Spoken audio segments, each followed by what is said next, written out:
Berlioz, le Struma, le Theodor Herzl, l'Exodus 47, le Hanna Senesh, l'Altalena. le Hama-Apil. Autant de bateaux, Autant d'histoires singulières, autant d'aventures. une épopée extraordinaire vécue par des pionniers que rien ni personne ne pouvait décourager. La Brecha, histoire de l'immigration clandestine des Juifs vers la Palestine, 1934-1948.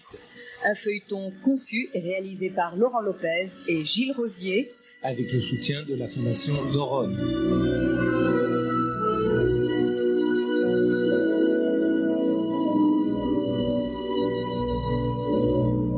Jusqu'à présent, nous vous avons beaucoup parlé de bateaux, de ces frêles embarcations, de ces caboteurs, de ces péniches transformées en toute hâte afin d'accueillir des passagers. Nous vous avons raconté leur périple sur les eaux parfois peu hospitalières de la Méditerranée. Homme libre, toujours tu chériras la mer, écrivait Baudelaire. La mer, dernière épreuve d'un long voyage. Essayez maintenant d'imaginer, chers auditeurs, ce que cette vaste entreprise d'évacuation a demandé comme organisation. Essayez d'imaginer à quel point, à cette époque où tout manquait, il était difficile de mettre sur pied toute la logistique nécessaire. Nous allons vous raconter aujourd'hui comment, sur fond de refus anglais, ces femmes, ces hommes, tous membres du Mossad et Aliabet, sont parvenus à acheminer les immigrants jusqu'au port d'embarquement. Qui et comment? Qui a pris en charge les immigrants et comment sont-ils arrivés jusqu'aux villes portuaires françaises ou italiennes? Rappelons qu'entre 1944 et 1948, ce sont plus de 70 000 personnes que le Mossad et Aliabet prendra en charge. Pour vous, nous avons demandé à M. Jean Broman de témoigner. Jean Broman, ancien résistant de l'armée juive, qui a prêté serment à la Ghana dès la fin 1944. Monsieur Broman, peut-on dire que votre rôle au sein du Mossad est une suite logique à votre engagement de résistant pendant la guerre? Oui, bien sûr. Oui, d'autant plus que je militais, donc, comme vous venez de le lire, dans la résistance juive, et que, bien entendu, dès que les événements l'ont permis, nous sommes orientés vers le travail de Mossad, qui est en fait le travail d'Aliabet, destiné donc à emmener le maximum de juifs en Israël. Quels étaient les objectifs de l'armée juive pendant le conflit et comment l'armée juive a transformé ces objectifs après le conflit? Bien, sous l'occupation, un des rôles principaux de cette armée juive était le sauvetage de la communauté juive, précisément. C'est-à-dire que nous essayions de mettre à l'abri le maximum de personnes, de les cacher dans les villages, de leur fournir des papiers, de façon à ce qu'ils puissent être à l'abri des rafles et des prises par les Allemands.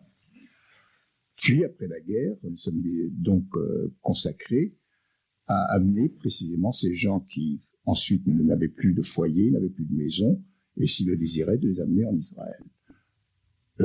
Principalement, bien entendu, c'était les Juifs de l'Est, de la Pologne, de Hongrie, de Roumanie, de Tchécoslovaquie, tous ces gens-là qui n'avaient plus retrouvé de maison chez eux, de foyer, qui habitaient à ce moment-là, ils croupissaient dans des camps, et ceux-là, le rôle de la Bricha en particulier, était de les amener à travers les frontières en France, et ils y arrivaient, où nous les amenions en particulier au Grand Arenas à Marseille, où j'ai passé quelques moments de mon existence. Alors, vous prêtez serment à la Ghana dès 1944. À cette époque, la guerre n'est pas terminée. Est-ce que ça veut dire que votre travail pour le Mossad et Aliabet a commencé durant la guerre? Ah oui, bien sûr, pratiquement, évidemment, avant le 8 mai 1945, nous étions déjà en pleine activité. Le rôle d'amener, je n'ai pas le souvenir qu'il y ait eu une Aliabet avant l'armistice.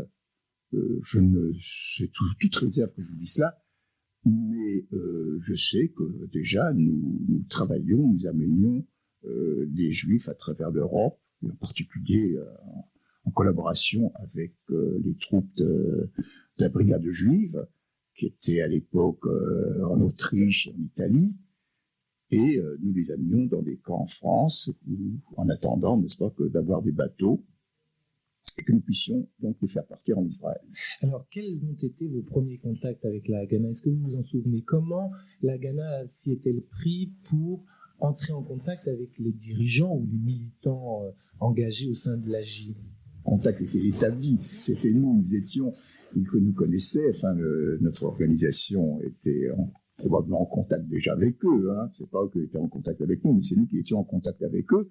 Et lorsque les premiers shlichim sont arrivés, le premier groupe s'est constitué, duquel je faisais d'ailleurs partie, et nous avons prêté donc serment fin 44 devant Chaltiel, qui est devenu ensuite le fameux général Chaltiel, premier gouverneur militaire de Jérusalem. Et voilà, notre travail a commencé. Quel rôle vous donne Chaltiel à l'époque? Est-ce qu'il vous dit, voilà, vous devez amener le maximum de juifs vers la Palestine? Est-ce qu'il précise ça en ces termes ou est-ce qu'il est plus mystérieux? Chaltiel, on parle de l'avoir prêté serment, nous l'avons revu après, probablement, d'ailleurs, je ne me souviens plus, il a pu être rappelé en Israël. Non, nous étions organisés en France avec des Français. Nous avions, bien sûr, des shlichim israéliens qui étaient donc, enfin, je dis israéliens, à l'époque, c'était même pas encore Israël, qui nous entraînaient, qui nous donnaient une formation adéquate pour pouvoir éventuellement prendre des armes et lutter en Israël. Et nous, à notre tour, lorsque nous sommes devenus ce que nous appelions des madrichim, nous avons entraîné des jeunes de façon, n'est-ce pas, à mettre sur pied un encadrement qui puisse prendre en main par la suite lorsque les réfugiés venant des différents pays de l'Est arriveront en France pour qu'il y ait un encadrement qui soit capable de les amener, puis de les entraîner de façon à former déjà, dès le départ, des combattants pour la future armée israélienne. Alors matériellement et concrètement, quelle est votre tâche? Il n'y avait pas de tâche précise. Nous avons eu plusieurs tâches. Bon, je me souviens tout à fait au début, j'étais chef de la police à Grand Arenas, à Marseille, qui d'ailleurs à l'époque était partagée en trois. Il y avait une partie où il y avait des Vietnamiens, une partie des Allemands, des prisonniers allemands, et donc la plus grande partie était réservée à la chance juive, pour les réfugiés juifs. Il y avait une alia Aleph, c'est-à-dire une alia légale. Là, je peux vous raconter aussi une anecdote, comment nous truandions un peu les Anglais, comment à l'intérieur d'une alia Aleph, c'est-à-dire d'une alia légale, on faisait une alia bête. Et ça consistait de la manière suivante, donc ce groupe qui était avec moi, qui était des policiers, enfin, entre guillemets, bien entendu, du Grand Arenas, nous étions chargés de porter les bagages, d'aider les familles à monter sur le bateau. Alors, le processus est le suivant, ils attendaient ils faisaient une queue devant une très longue table à laquelle étaient assis des représentants des différentes organisations juives, et puis surtout les Anglais. Alors il y avait des officiers anglais de tout grade qui représentaient les différents ministères qui devaient donner des cachets. Alors l'immigrant passait devant cette table avec un bout de papier, je ne sais pas quoi, je ne me souviens plus très bien, et puis il recevait des cachets jusqu'au bout. Et le dernier, qui était un officier anglais, lui remettait un carton qui représentait donc son ticket d'entrée sur le bateau. Devant le bateau, devant l'échelle du bateau, étaient deux sous-officiers anglais qui pointaient. Alors, nous prenions les familles et deux ou trois, nous portions leurs bagages en haut sur le pont. Avec ce fameux ticket, nous passions, arrivés là-haut, nous prenions les tickets et on revenait, nous, avec les tickets que nous remettions à un chaliard qui, lui, remettait ça à des familles qui, donc, passaient clandestinement au nez et à la barbe des Anglais, ce qui fait que, à la lorsque tout le monde était passé, ils avaient, je crois, prévu 700 personnes, il y en avait 1200 sur le bateau. Et le commandant anglais a fait un scandale en disant que jamais le bateau ne partirait, etc., etc. Enfin, je me souviens qu'on était tous un peu atterrés, on se demandait si tout ça, ça n'aurait pas servi à rien. Et finalement, je me souviens toujours, c'était un officier américain d'un grade plus élevé que l'officier anglais qui est arrivé, et qui était tout petit d'ailleurs, à côté de ce grand officier anglais, qui est monté sur cette table et a commencé à hurler en guirlandais ce capitaine anglais. Je parle le traitant de tous les noms, comme je ne parle pas très bien anglais, je n'ai pas très bien compris ce qu'il a pu lui dire, et finalement, au bout d'une heure, le bateau est parti avec nos 400 ou 600 personnes supplémentaires. Voilà la manière dont nous organisions l'Alia Beit à l'intérieur d'Alia Aleph. Alors, concernant l'Alia Beit, c'est-à-dire les gens qui n'avaient pas l'autorisation de partir en Palestine et qui pourtant arrivaient des camps de personnes déplacées d'Allemagne, par qui avaient-ils pris en charge à partir d'Allemagne et qui les recevait en France ou dans les autres pays, l'Italie par exemple? C'est l'agence juive, hein, c'est bien sûr, c'est le Mossad. C'est le fameux Mossad. À l'époque, le Mossad, c'était l'organisation qui s'occupait de l'Alia Beit. L'Alia Aleph, c'était les officiels. Le Mossad, lui, s'occupait de l'Alia Beit. Alors, les gens, ils étaient amenés par un service qu'on appelle la Bricha, et qui, eux, étaient des gens spécialisés dans le passage des frontières. C'est-à-dire, ils avaient les connaissances, ils ont les accointances, tout ce que ça implique, avec les douaniers ou les autorités, éventuellement, qui leur délivraient des visas collectifs. Et ces gens-là arrivaient, d'ailleurs avec des noms invraisemblables, parce que les noms ne correspondaient même pas à la réalité.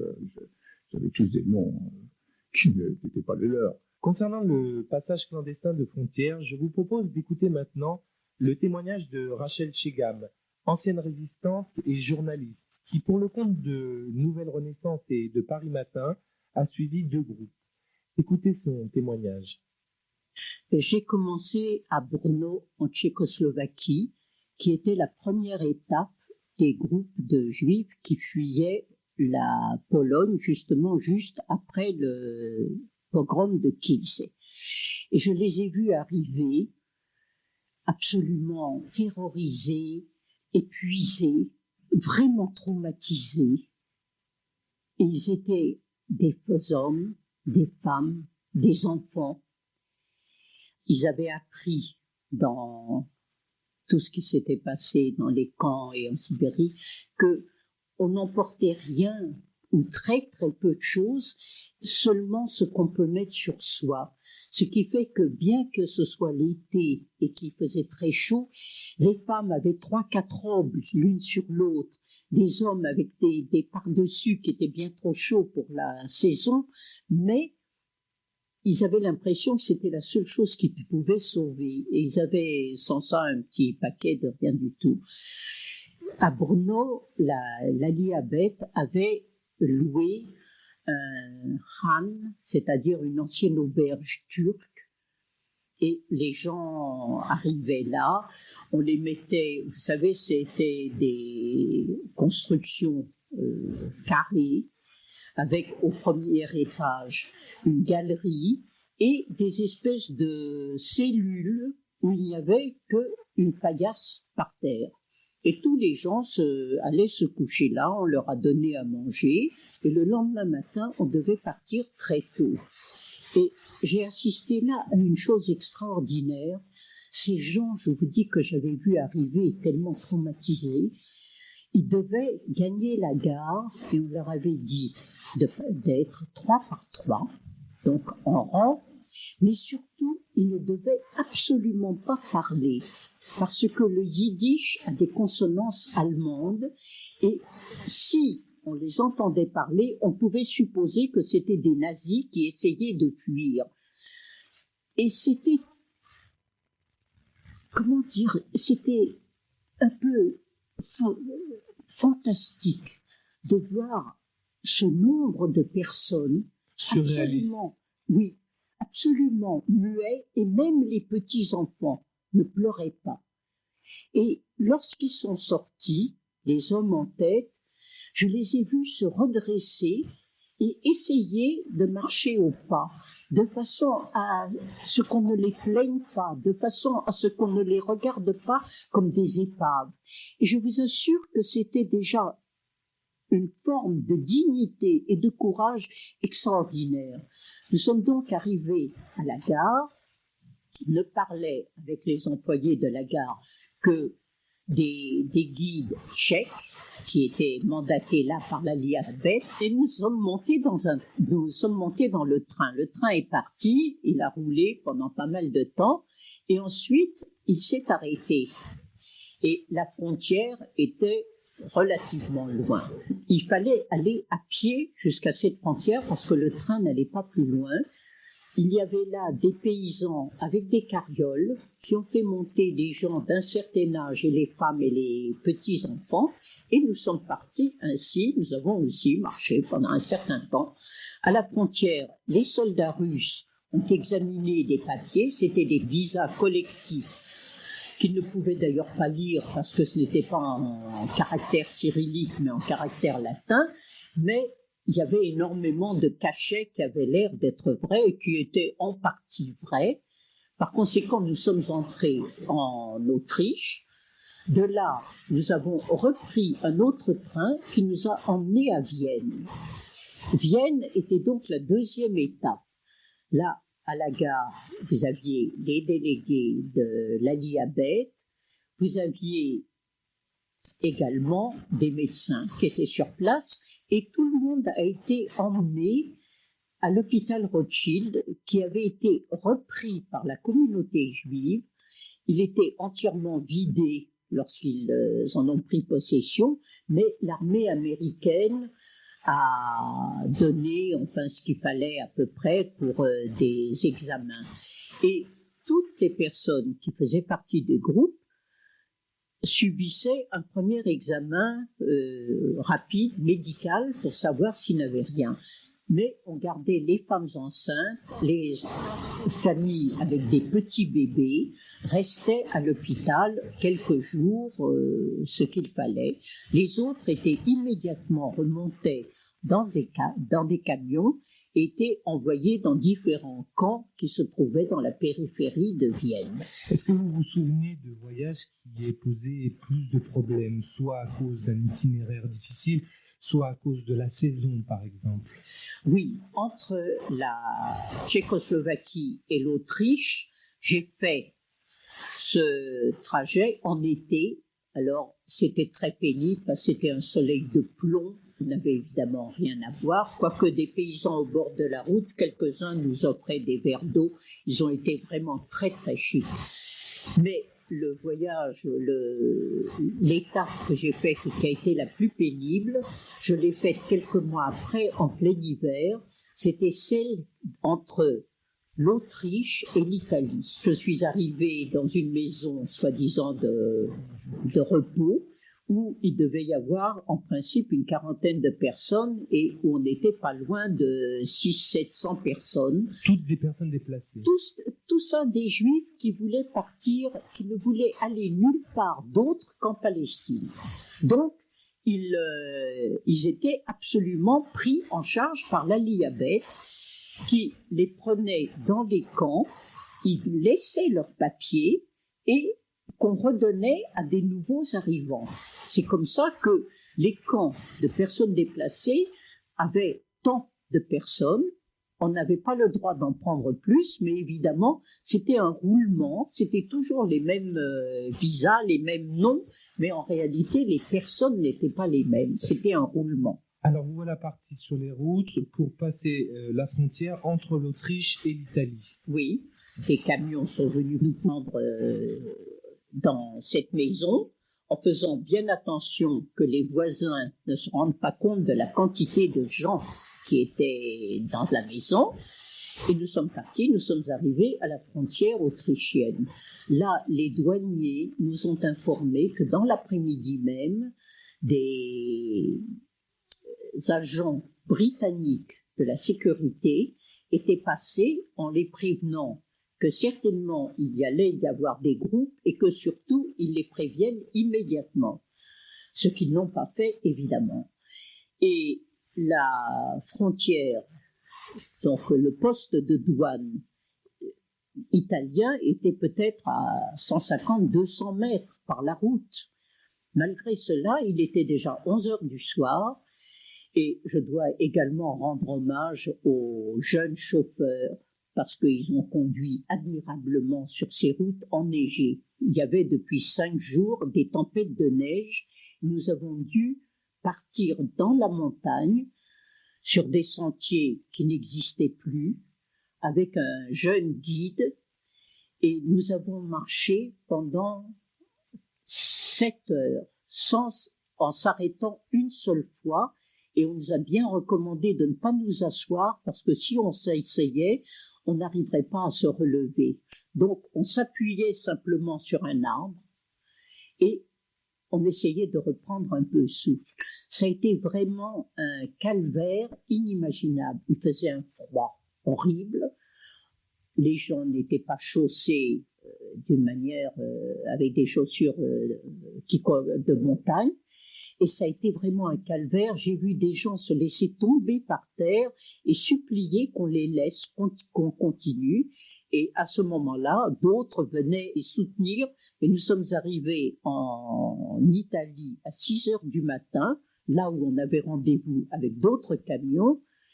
Et quand on nous a emmenés dans un endroit fermé, je ne savais vraiment pas ce qu'on avait envie le plus, si ce n'est de s'asseoir, d'avoir chaud, de boire ou de manger. Et est-ce qu'après ces épreuves, les gens manifestaient toujours autant le même désir de partir et de réussir à atteindre les rivages de la Palestine? Toujours, toujours. Vous savez, ce qui m'a le plus étonné durant tout ce voyage, puisque après j'ai pris un bateau qui s'est appelé le Chaim Arazarov et qui est arrivé jusqu'en Palestine, mais on s'est battu contre des bateaux anglais et on a tous été emmenés à Chypre. Ce qui m'a étonné durant tout ce périple de l'Ali Abed, c'est la confiance absolue que tous faisaient aux gens de l'Ali Abed, qui étaient en fait, si vous voulez, des gamins. Ils avaient 20 ans, ils avaient 21 ans. Mais je crois que ceux qui voulaient partir en Palestine auraient traversé, les flammes auraient traversé, on leur aurait dit de nager, ils auraient, même s'ils ne savaient pas nager, du moment que quelqu'un de ces shlichim palestiniens leur disait ce qu'il fallait faire. Alors vous, Jean Broman, vous étiez chargé d'accueillir les rescapés. Voilà, au Grand Arenas, c'est nous qui les recevions, on les répartissait dans les baraquements, voilà, et puis nous leur donnions ce qu'il fallait, à manger, des couvertures, etc. Voilà. Est-ce que la vie au quotidien était difficile? Oui, bien sûr, elle était difficile. Il ne faut pas oublier, jusqu'à 1945, il y avait les restrictions, il n'y avait pas rien à manger, nous avions du mal à nous procurer du ravitaillement. Mais enfin, je pense que l'un dans l'autre, de toute façon, ces gens-là, presque, c'était tous des déportés, n'oubliez pas, et tous des gens qui avaient passé dans les camps ou dans les ghettos, et qui, par conséquent, n'étaient pas bien difficiles en ce qui concerne la nourriture. Pour eux, c'était surtout moralement qu'il s'agissait de les relever. Les gens, on les amenait à vivre en israélien, en homme libre. Est-ce que des associations vous viennent en aide? Non, ce sont les organisations purement juives qui ont toujours aidé et l'agence juive, qui recueillait de l'argent dans le monde entier, mais en particulier, surtout en Amérique. En ce qui concerne les passages de frontières clandestins, est-ce que les autorités françaises sont plutôt coopérantes? Oui, incontestablement. Les autorités étaient tout à fait complices, bon, par sympathie, peut-être pour notre cause, et puis surtout pour embêter un peu les Anglais. Ils savaient pertinemment bien que nous nous entraînions militairement dans ces camps, et que j'étais au courant de tout. À propos d'entraînement militaire, est-ce que vous avez des problèmes en ce qui concerne des caches d'armes, dont je suppose que vous ne faisiez pas ces entraînements militaires avec des armes en bois? Non, bien sûr, nous avions des armes. Mais oui, enfin, nous n'avions pas tellement. C'était uniquement des armes pour l'entraînement. Nous n'allions pas faire des attaques avec ces armes. Mais enfin, nous avions quand même des armes. C'était quand même pas légal, Et donc, nous avions des armes, nous avions des caches d'armes. Il n'y avait que moi et puis un autre qui connaissions cette cache. Je peux vous dire que mon cher père, qui avait des magasins à Paris, il ignorait à l'époque que ces magasins servaient d'entrepôt à des armes. Par la suite, quand je lui ai raconté ça, il en était très fier. Mais enfin, seulement moi, il aurait mieux valu que je lui raconte pas ça. Nous étions des dizaines, sinon des centaines, pour faire travailler pour cette cause. Jean Bormann, je vous remercie de votre témoignage. Demain, nous vous raconterons comment le Mossad s'y prendra pour affréter les bateaux de l'espoir.